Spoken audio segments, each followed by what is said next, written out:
여러분 잘 지냈습니까, 여러분? 예, 옆에 분들 사랑합니다 인사합시다. 네. 자, 우리는 여러분 위기라는 단어를 많이 사용하고 위기 입에 달고 다닙니다. 위기.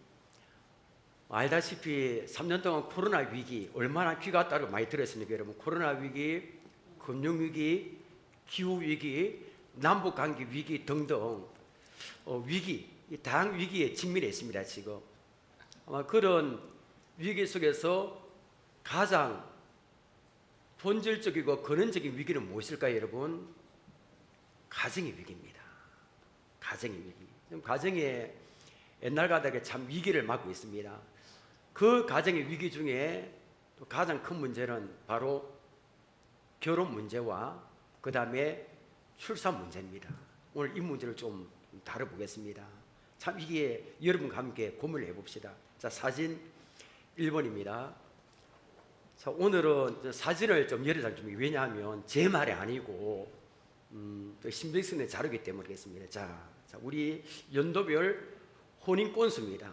건수인데 1996년은 결혼이 몇 상 했습니까, 여러분? 43만 건. 그리고 10년 전인 2012년 결혼은 33만 건입니다. 이 정도까지 괜찮았습니다. 그런데 작년에는 19만 건으로 급격히 줄어들었습니다. 이게 굉장히 심각합니다. 왜냐하면 이게 줄어드는 시간이 굉장히 빠릅니다. 아마 가면 갈수록 더 줄어들 겁니다. 젊은 사람들이 결혼 안 합니다. 결혼하지 않는 이유는 나중에 제가 말씀드릴게요. 근데 결혼보다 더 심각한 문제는 무슨 문제일까요? 출산입니다. 출산. 통계청 자료에 의하면 작년에 2020년 기준입니다.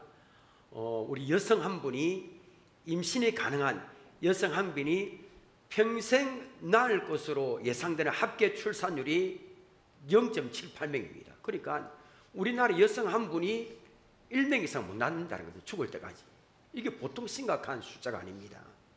OECD 국가 중에 출산율이 1명이 안 되는 나라는 우리나라밖에 없습니다. 인구 절벽입니다. 그래서 국회 미래연구원에서 이렇게 되면, 이렇게 인구가 줄어들면 지금으로도 24년 뒤에 어떤 결과가 발생할까, 24년 뒤에 어떤 결과가 발생할까, 이걸 분석을 해봤습니다. 분석했더니 바로 대한민국 대부분 지역이 소멸 위험이고 고위험 단계에 접어들게 된다는 겁니다. 이번 사진요. 자, 이 사진 보면 시군구별 장래 소멸 위험 지역 분석을 했습니다. 지금부터 24년 뒤에. 자, 보면 2017년도에는 빨간 게 없었습니다. 거의 농촌에만 있었고, 근데 24년 뒤에 2047년이 되니까 인구 소멸 위험이 낮거나 그 다음에 보통이거나 주의 단계인 지역은 이런 지역이 많아야 되는데 우리나라에 한 곳도 없습니다. 서울도 아닙니다. 그리고 그 위에 단계 소멸 위험 진입 단계 지역이 어디냐면 서울과 인천 일부와 수도권 지역 수원, 용인, 김포, 하남, 이 아파트 굉장히 많잖아요. 그 지역과 그 다음에 세종, 아산, 천안, 충청 지역 일부와 그 다음에 밑으로 내려오면 구미, 경산, 김해, 양산, 이것밖에 없습니다. 그 이외의 지역은 모두 다 소멸 위험 고위험 단계에 속했습니다. 그러니까 서울하고 수도권 일부 지역하고 우리나라 지역 극히 일부 지역을 제외한 한국의 대부분의 지역이 인구와 소멸 위험이 아주 크다는 겁니다. 제가 금요일 날 신문을 봤습니다. 신문을 보니까 세계 인구학 분야의 권위자인 데이비드 콜먼 옥스퍼드대 명예교수가 우리나라에 영향 있는 신문에 기고한 글에 한국의 인구 감소에 대한 섬뜩한 전망을 기고했습니다. 이렇게 이야기했습니다. 우리나라 여성들이 가정에서 과도한 책무와 업무를 짊어지게 하는 구조를 깨부수지 않으면 한국의 출산율은 더욱 낮아질 겁니다. 이대로 오면 2750년, 우리하고는 관계없습니다. 2750년에 한국의 나라는 소멸할 겁니다. 제가 볼 때 훨씬 더 빨라질 겁니다. 이분이 2006년도에도 우리나라에 대해서 말했거든요. 그냥 그 말입니다. 2006년에 유엔 인구 포럼에서 한국이 심각한 저출산 현상으로 인해서 지구상에서 사라지는 첫 번째 나라가 대한민국이 될 거라 했습니다. 진짜입니다, 여러분. 우리나라 이래 하면 없어집니다. 걷잡을 수 없습니다. 그리고 우리나라의 결혼과 출산율을 정말 심각합니다. 그래서인지 최근에 가장 심각한 사회 문제로 결혼 문제, 출산 문제에 관한 주제들이 계속 언론을 통해서 계속 쏟아집니다. 정치권은 물론이고 교육부와 지방자치단체 계속 이야기합니다. 매우 심각한 것을 바라보고 있습니다. 문제는 뚜렷한 해법이 없다는 겁니다. 해법 없습니다, 여러분. 자, 우리 일부에도 말씀드렸지만, 자, 여러분, 우리나라 정부가 2006년부터 2021년까지 17년간 출산율을 높이겠다고 쏟아부은 돈이 얼마 정도 될까요? 우리나라가 17년 동안. 놀라지 마십시오. 근데 안 놀랄 겁니다, 여러분. 여러분, 웬만한 큰 금액을 제가 불러도 안 놀라대요, 보니까. 그래 알고 제가 이야기하는 겁니다. 예. 자, 17년 동안 우리나라 출산을 높이겠다 쏟아부은 돈이 320조 원입니다. 그러면 놀래네, 예. 이게 여러분 말이 됩니까, 여러분? 320조 원을 출산율을 높이기 위해서 몇 정부에 쏟아부었습니다. 지금도 마찬가지고. 근데 그 엄청난 손을 쏟아부어서 불구하고 지금 저출산을 넘어서 저출산 시대에 지금 접어들고 있습니다. 이 방법이 없는 겁니다. 사실 이러한 위기는 사회 곳곳에 감지되고 있습니다. 여러분, 젊은 세대들 사이에서는 유행처럼 결혼하지 않겠다는 선언이 지금 유행처럼 번집니다. 우리 교회에서도 마찬가지. 결혼하지 않겠습니다. 이게 유행처럼 번집니다. 굉장히 많이 들었습니다, 저는. 저출산 때문에 소아과 폐업, 다 소아과 폐업이 애들이 없으니까 안 되는 겁니다. 사람들이 줄어드니까 보니까 시외버스 터미널도 없어집니다. 다 없어집니다. 다 없어집니다. 시대가 희한하게 변합니다. 학교도 이게 폐교되고 놀라지 않습니다. 그럼 여러분, 교회는 어떨까요? 교회 아닙니다. 알다시피 여러분, 우리가 설교하고 있는 것은 한국교회 성도수는 해마다 좀 줄어들고 있습니다. 교육부서는 더 그렇습니다. 급격하게 줄어들고 있습니다. 다음 세대 전문가들 한결같이 도심에 있는 주일학교조차도 존폐 위기를 걱정해야 된답니다. 전에 말씀 몇 년 전에 우리 교단 아마 주일학교 없는 교회가 60% 됩니다. 지금 더 될걸요.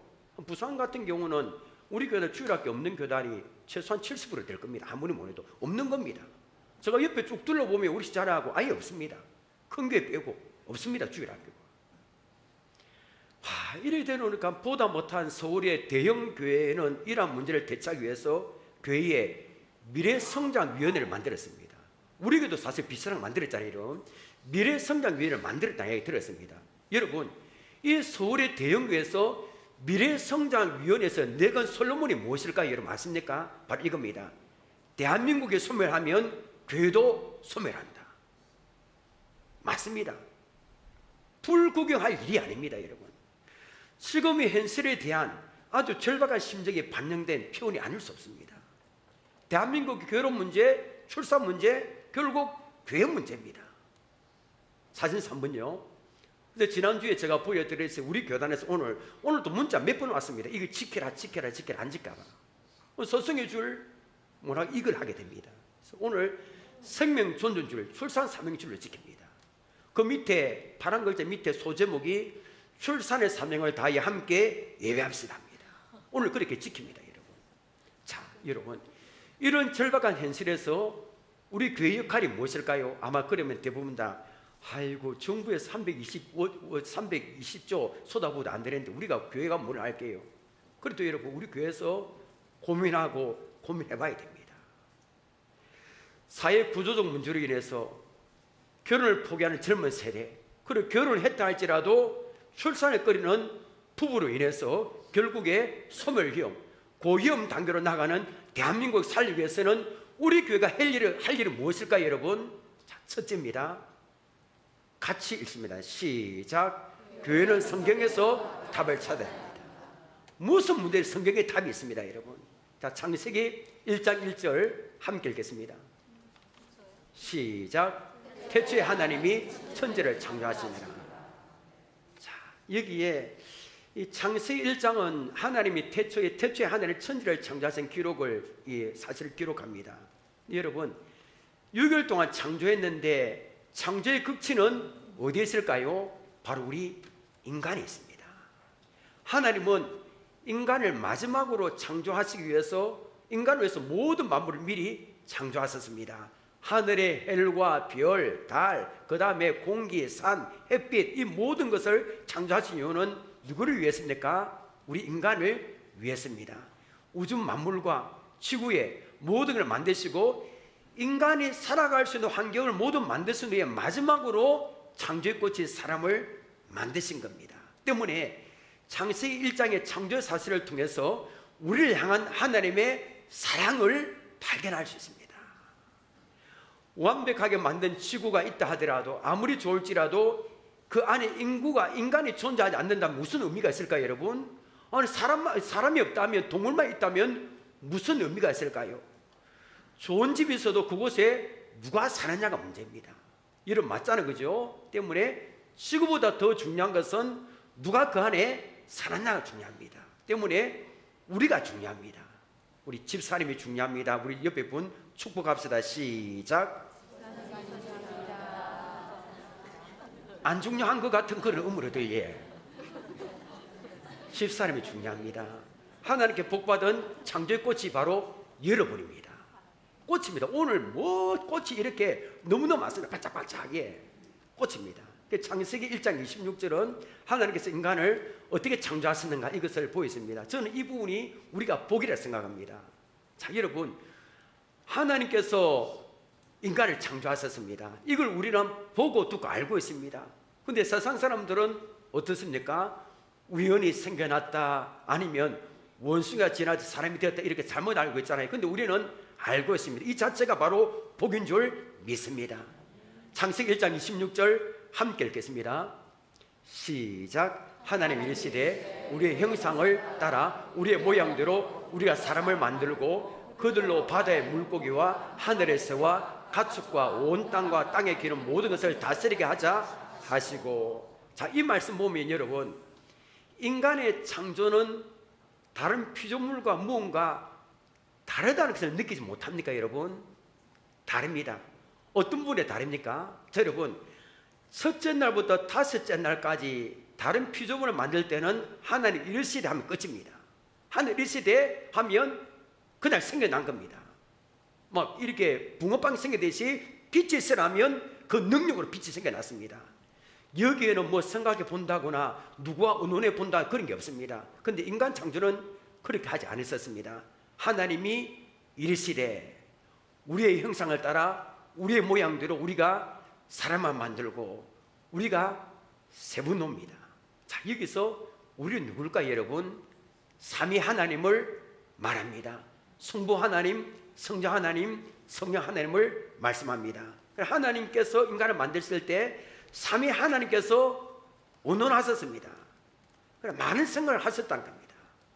어떻게 만들까, 인간을 어떤 존재를 만들까 의논하신 후에 우리를 창조하신 겁니다. 그래서 우리가 이렇게 멋진 그 존재가 되고, 그러니까 하나님 우리 인간을 심의를 만들어서 생긴 존재가 바로 우리입니다. 우리는 멋지잖아요, 여러분. 우리 심의를 만든 작품입니다.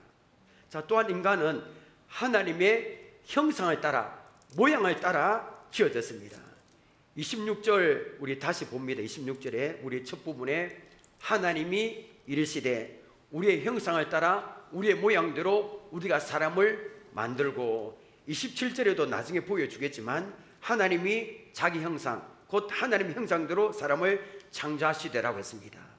자, 인간이 특별함을 나타내는 단어가 무엇일까요? 형상입니다. 우리는 하나님의 형상대로 창조되었습니다. 이 형상의 뜻이 깎다 추각하답니다. 그런데 문제는 우리를 당혹스럽게 하는 문제가 있습니다. 무슨 문제냐면 아무도 하나님의 형상을 본 사람이 없다는 겁니다. 더군다나 하나님의 형상할 수 없는 분이 있습니다. 왜 그럴까요, 여러분? 우리 하나님은 영이신 줄 믿으시길 바랍니다. 때문에 요한복음 4장 24절에 하나님은 영이시니 예배하는 자가 영과 진리로 예배할지니라 했습니다. 자, 그렇다면 오늘 본문에 우리가 하나님 형상을 따라 우리가 창조됐다는데, 형상은 말이 하나님의 외형적인 모습을 나타내는 것은 아닙니다. 만약에 그렇게 해석을 한다면 하나님은 사람과 같은 분이 되고 마시기 때문입니다. 자, 그렇다면 형상을 따라 이 말을 어떻게 이해하면 좋을까요? 우리가 하나님 형상을 따라 창조됐다는 겁니다. 자, 이 말은 하나님의 성품을 반영했다는 뜻으로 봐야 합니다. 그러므로 하나님의 형상대로 창조됐다는 것은 신의 성품이 우리 인간 안에 들어있다는 겁니다. 복음송에 형제의 모습 속에 보이는 하나님 형상 아름다워라, 존귀한 주의 자녀 됐으니 사랑하며 섬기리. 우리 인간 안에 하나님 형상이 들어있습니다. 자, 27절입니다.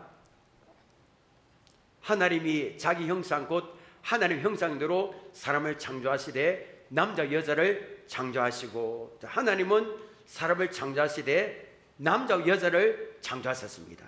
남자만 창조 안 했습니다. 여자만 창조 안 하셨습니다.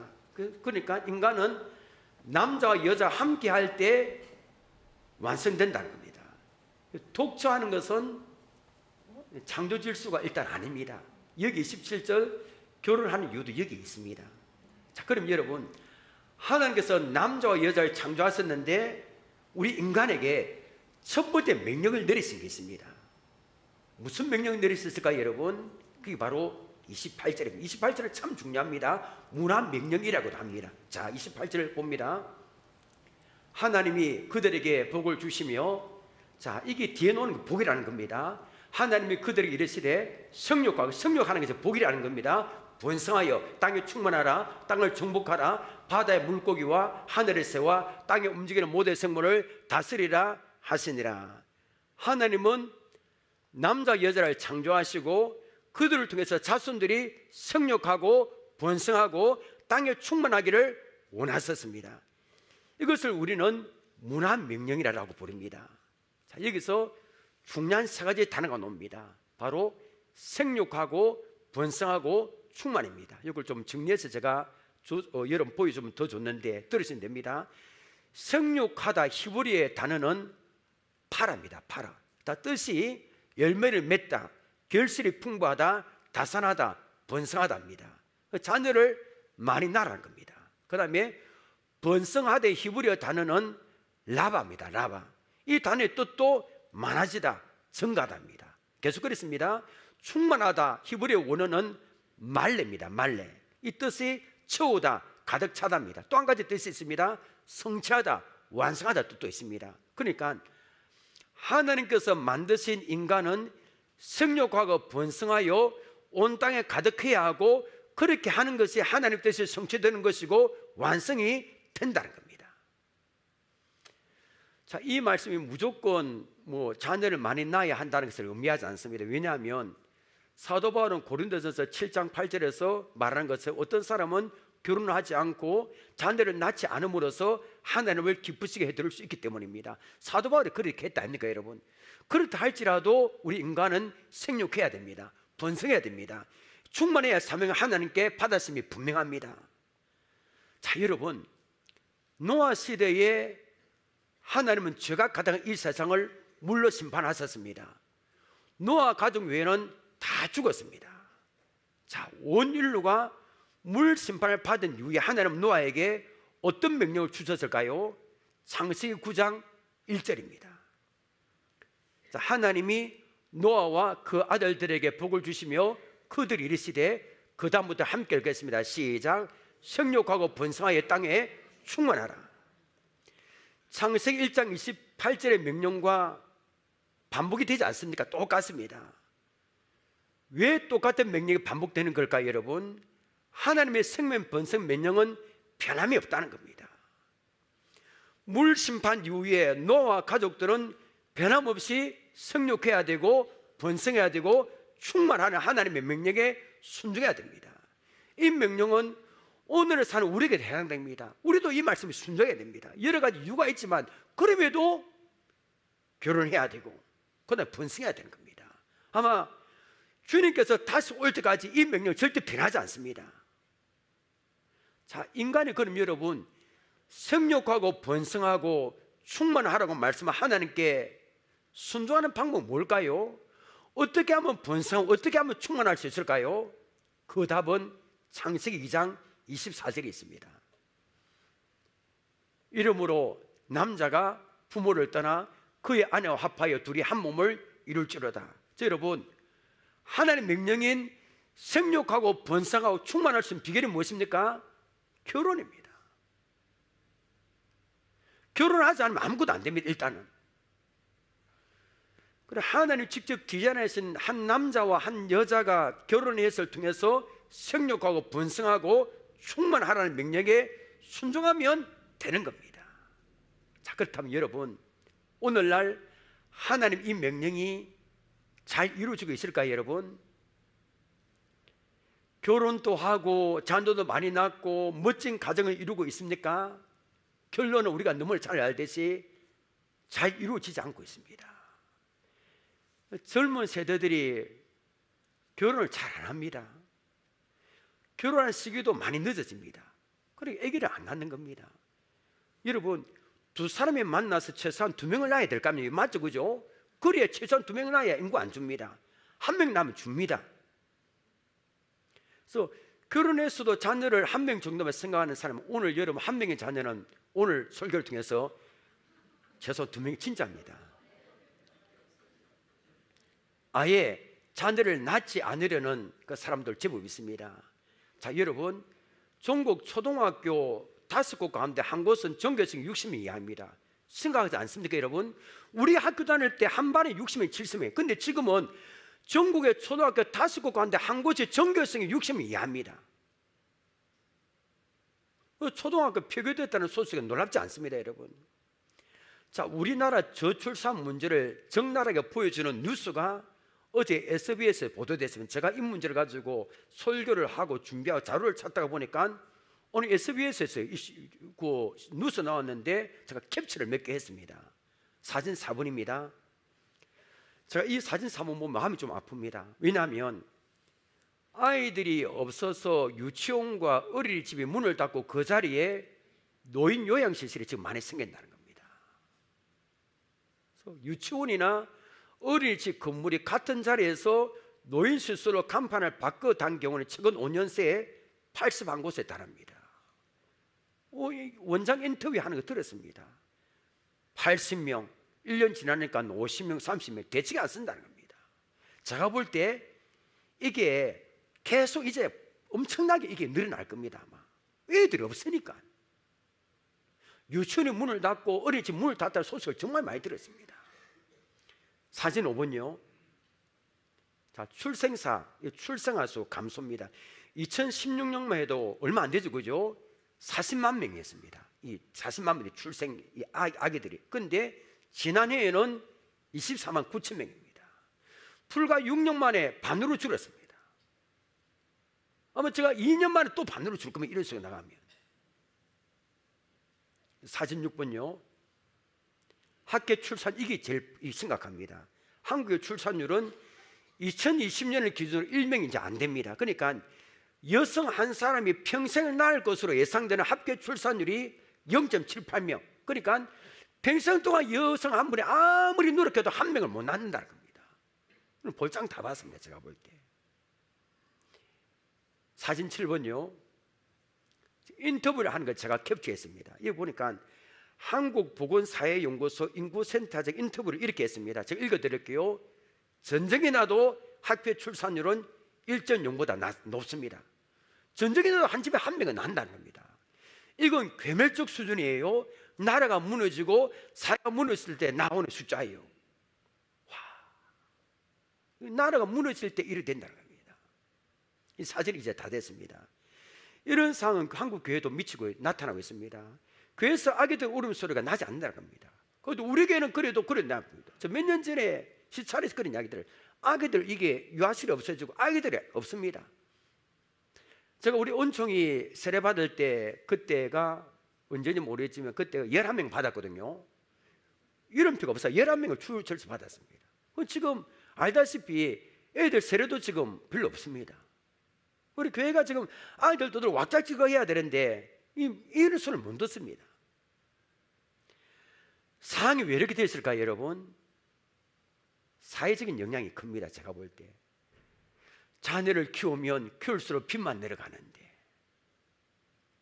결혼시켜더라도 부모에게 남는 것은 뼈 빠진 그런 약해진 육체와 갖지 못한 빚, 그리고 당장 다음 달 갚아야 되는 대출 이자밖에 없는데, 이런 이야기를 하더라 보니까 이런 상황에서 누가 결혼을 할까? 이런 상황에서 누가 자녀를 즐겁게 낳을 수 있겠는가라고 말합니다. 그리고 결혼 출산 문제는 사회 문제고 국가 문제입니다. 때문에 결혼하지 않는 교회 청년들에게, 자녀들에게 함부로 결혼해라 이야기할 수 없는 겁니다. 왜냐하면 사회 문제입니다, 여러분. 자녀를 한 명이나 아이를 낳지 않는 부모를 함부로 왜 그밖에 안 낳느냐, 함부로 할 수 없는 겁니다. 왜냐하면 사회 문제이기 때문에 그렇습니다.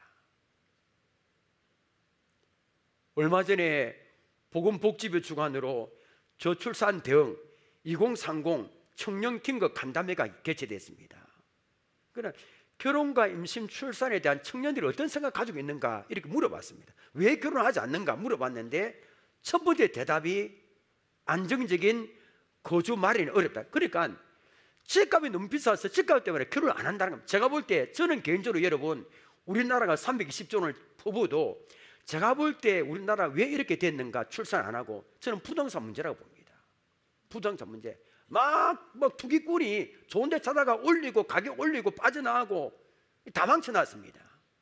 웬만하면 집을 사면 몇 억이 있어야 되니까 꿈을 못 꾸는 겁니다. 뭐 어떻게 해도 안 되는 겁니다, 지금. 두 번째는 미래를 보장해줄 일자리가 없다는 겁니다. 직장이 없다는 겁니다. 막 AI가 생겨나고 자동으로 되고 들어갈 자리가 없다는 겁니다. 세 번째는 결혼할 경쟁력 여건이 안 됐다는 겁니다. 이외에도 몇 가지 됩니다. 그런데 청년들이 결혼하지 않는 이유는 사회적 구조도 문제입니다. 사실 이 말을 자세히 들어보면 오늘날 미혼 청년 세대의 시선이 현실이라는 환경에 집중되어 있습니다. 현실에 딱 붙들려 있습니다. 맞죠? 경제적 여건, 부동산, 사회적 주의, 이런저런 스펙 등 이들이 결혼하지 않는 이유가 대부분 현실적인 이유 때문입니다. 현실.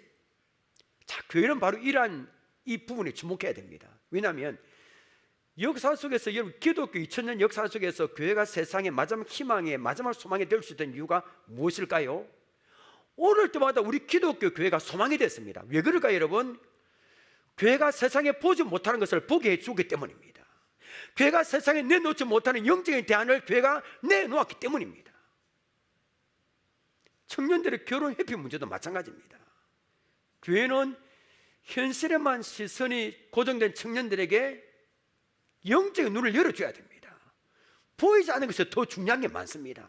그런데 보이는 부분에 지금 얽매여 다 포기해버린 겁니다. 그러면 교회 청년들에게 영적인 눈을 열어주는 겁니다.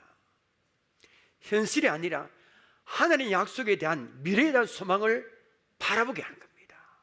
때로는 세미나를 열고, 그런 부분이 우리가 미진했지만, 저출산 문제도 단지 정부와 정치권의 문제라고 얘기하는 것이 아니라 교회가 조금 더 고민하고 문제 해결을 해서 고민하고, 그러니까 아기를 놓으면 결혼 축하금 이런 등등 하나의 얘기에 불과하고 여러 가지로 고민하고 고민해보는 겁니다. 자, 구체적으로 교회는 어떻게 이 문제를 풀어가야 될까요? 가장 먼저 결혼과 출산에 관한 성경적 세계관을 바로 세우는 겁니다. 자, 여러분, 이게 결혼과 가정은 하나님이 세우신 제도입니다. 세상 제도가 아닙니다. 창세기 1장 2장 보십시오. 결혼과 가정 하나님이 직접 디자인했습니다. 그럼 그 디자인에 순종할 때 얼마나 기쁨이 충만한지 모릅니다. 그 가정과 결혼을 통해서 하나님 나라가 통치가 이루어지고 있는 겁니다. 경험할 수 있는 겁니다. 그리고 창세기에서 말씀하고 있는 생육하고 번성하고 충만하는 명령이 새로운 생명을 탄생해서 얼마나 중요한지를 바로 알게 하는 겁니다. 그런데 생명이 물론 키우기 힘들지만 그 생명 자체가 탄생하는 것이 얼마나 귀한지, 얼마나 놀란지를 알게 하는 겁니다. 다음으로 교회 안에서 좋은 가정들을 써서 롤 모델로 삼는 겁니다. 백민이 백문이 백문풀이 읽어내라 하지 않습니까? 많이 듣고 하는 것보다 좋은 가정을 직접 보여주고 세우는 겁니다. 이렇게 간증하는 겁니다. 그러면 와, 결혼하고 자녀 낳는 가정은 굉장히 힘들 줄 알았는데, 고생할 줄 알았는데 저렇게 행복하다니, 아니 저런 기쁨이 있다니 라고 알게 해주는 겁니다. 직접 보고 경험함으로써 결혼의 기쁨을 알게 해주고 출산의 의미와 행복을 느끼게 해주는 겁니다. 교회가 이런 본질적인 문제를 띄워드는 겁니다. 여러분, 작년에 7월 달에 온누리 신문에서 한국 교회가 저출산 해법에 앞장서면 희망이 있다. 다시 제목을 말씀드릴게요. 한국 교회가 저출산 해법에 앞장서면 희망이 있다. 특별 기고문을 카이스트 명예교수이신 이재규 장로님이 실었습니다. 오늘 이재규 장로님 두 분 이야기할 겁니다. 이분이 보니까 굉장히 교회에서 어떻게 이 저출산 문제 해결하는 고민을 굉장히 많이 했습니다. 기고문의 내용이 이렇습니다. 제가 그대로 읽어드리고 잘 들어보십시오. 제가 볼 때 이게 맞습니다. 기독교인은 출산율을 1.0, 2.0, 2.5로 가정하고, 그러니까 1.0은 한 가정에 한 명씩입니다. 가정하고, 비기독교인 국민의 출산율을 1.0이라고 가정한 시나리오로 미래를 단순 계산으로 추정해 보자. 그 내용 그랬습니다. 자, 기독교는 출산율이 1.0을 한다면 한 가정에 한 명, 두 명이 만나서 한 명을 낳는 겁니다. 그러면 우리나라 인구도, 교회 성도도 세대당 절반으로 기하급수적으로 줄어서 나라와 교회 모두가 소멸할 것이다. 현재 5천만 대한민국의 인구의 20%가 기독교인 것으로 추정하면 이 20%도 지금 안 됩니다. 3세대가 지난 100년 후 나라 전체 인구는 625만 명이 되고, 그러니까 한 명만 낳으면 100년 후에는 620, 제가 볼 때는 더 급히 이렇게 줄어듭니다. 그 다음 기독교인은 125만 명으로 줄어들며 200년 후가 지나게 되면 우리나라 전체 인구는 78만 명, 기독교인은 15만 6천 명으로 줄어들게 된다. 와, 여러분, 우리나라 인구가 70만 명 아마 없어질 겁니다. 소멸할 겁니다. 자, 그러나 기독교는 출산율을 2.0으로 계산한, 그러니까 둘이 만났으니까 두 명을 낳게 된다 가정해 보면. 자, 그리고 1.0인 비기독교인 인구는 1.0이다. 비독교인은 100년 후에 500만, 우리나라 인구 500만, 200년 후에는 62만 5천 명으로 줄어들지만, 자, 기독교인의 수는 1,000만 명이 유지된다. 이거 와 안 합니까, 여러분? 그러니까 한 집에 두 명 낳으면 100년 지나도 1,000만 명 계속 기독교는 유지된다는 겁니다. 그런데 이것도 안 됩니다. 기독교는 유지되지만 우리나라의 기독교 국가, 우리나라의 국가 존립이 가능한 시나리오가 안 됩니다. 이게 인구가 너무 작습니다. 마지막으로 기독교는 조금만 더 힘을 써서 2.5명을 한다면, 자, 2.5명을 한다면 비기독교인의 인구는 100년 후 500만 명으로 감소하지만 기독교인은 1953만 명으로 증가된다. 여러분 놀라야죠. 와, 이해 안 합니까, 여러분? 안 하겠다는 겁니까, 여러분? 2.5명이나 놓으면 여러분 간 가정당 100년 후에는 기독교인이 거의 2천만 명이 된다는 겁니다. 그리고 200년 후에는 비기독교인은 62만 명으로 줄어들지만 기독교인은 3,813만 명으로 늘어나게 됩니다. 그럼 나라 다 삽니다, 여러분. 교회 다 삽니다, 여러분. 그리고 이분은 이렇게 했습니다. 이 시나리오는 기독교인이 출산율에 힘입어 국가의 인구 절벽 문제를 해결하는 해법이 될 수 있다. 맞습니다. 조금만 더 힘을 써 2.5명이 넘으면 다 사는 겁니다, 여러분. 근데 국가도 그 대신 이게 뭐 지원해 줘야 되겠죠, 여러분. 이 방안을 실천하기 너무 힘들까? 나라와 교회 존립을 위한 신앙 차원이면 실천 못할 일이 아닐 것 같아. 지원 정책이 병행되면 더 실효성이 높아질 거다. 이랬습니다. 여러분, 하나님께서 우리에게 생육하라, 번성하라, 땅에 충만하라 명령하셨습니다. 이것이 복입니다. 나라를 살리는 복입니다. 여러분, 우리 이 모든 문제는 인구 문제, 뭐 출산 문제, 성경 안에 답이 있습니다. 번성하라, 충만하라, 그 다음에 생육하라. 그 순종하고 머리를 우리가 고만하게 기도하면 여러분 현재 교회는 반드시 기회가 될 줄 믿습니다, 여러분. 두 번째, 이렇게 결혼도 안 하고 출산도 안 하고 이렇게 고위험 단계로 나가는 우리나라를 살릴 교회가 두 번째로 해야 할 일은 뭘까요, 여러분? 자, 봅니다. 시작. 교회와 국가와 함께 해법 찾기에 마음을 모아야 합니다. 여러분, 왜 교회가, 왜 국가와 함께 결혼과 저출산 문제를 해결해야 될까요? 칼빈이 이런 말을 했습니다. 하나님께서 우리에게 영적인 정보도 주셨고 정체적인 정보를 선물로 주셨다 했습니다. 영적인 정보가 어딥니까? 교회입니다. 그래서 이 영적인 세계를 통치하기 위해서 하나님이 세우신 신적 기관이 교회고, 그 다음에 국가는 외적 세계를 통치하기 위해서 하나님이 수립된 기관이 정부라는 겁니다. 그래서 교회와 정부가 힘을 합칠 때 옳은 문제 해결할 수 있다는 겁니다. 자, 교회와 정부가 어떻게 합력하여 결혼과 저출산 문제 해결할 수 있을까요? 아까 이야기했죠. 이 문제에 대해서도 카이스트 명예교수 이적의 장로는 이렇게 말합니다. 제가 볼 때 의미 있는 말이 많습니다, 이 안에. 자, 읽어드릴게요.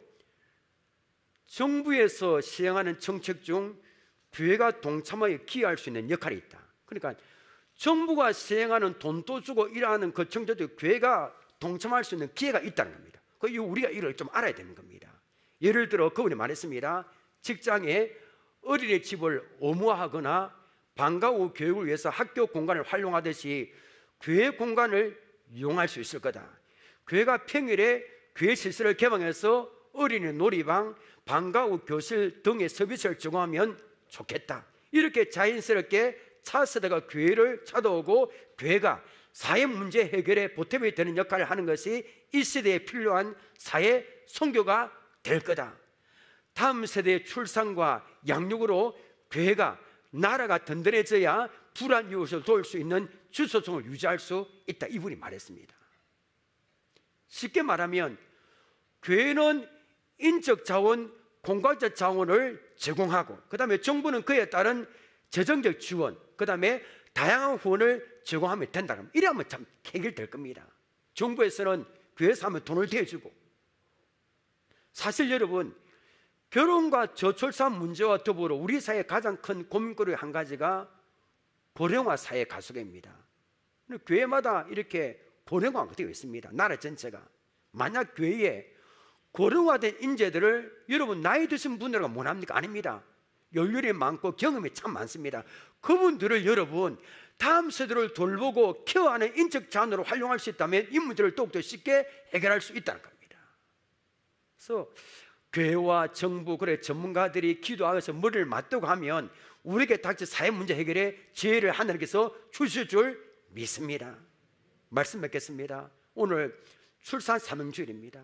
참 고민을 참 많이 해야 될 것 같습니다.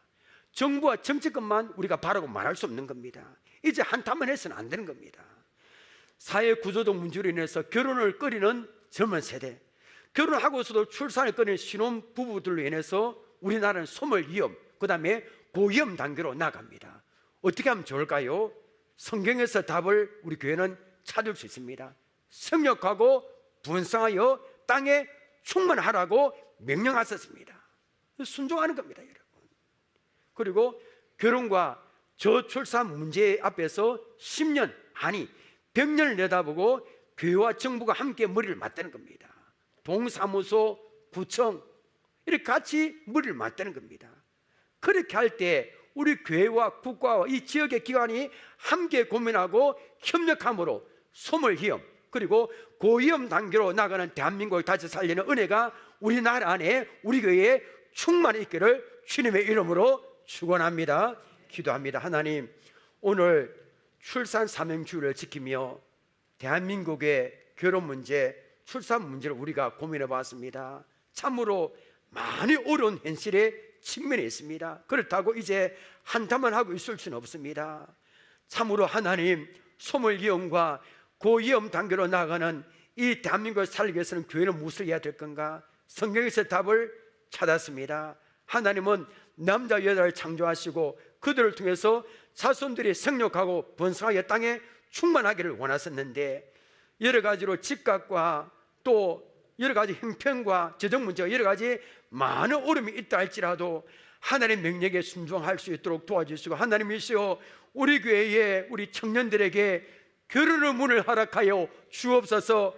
은혜를 베풀어 주옵소서. 하나님께서 도와주셔서 결혼의 문제가 해결되어서 많은 청년들이 결혼할 수 있는 복된 교회가 될 수 있도록 역사해 주옵시고, 우리 교회의 아버지 정부와 구청과 또 아버지 지역의 기관이 아버지 잘 연결이 되게 하시고 함께 고민하고 협력함으로 아버지 소멸위험, 고위험 단계로 나가는 대한민국을 다시 살리는 은혜가 있기를 주여 도와 주옵소서. 예수님의 이름으로 기도합나이다. 아멘.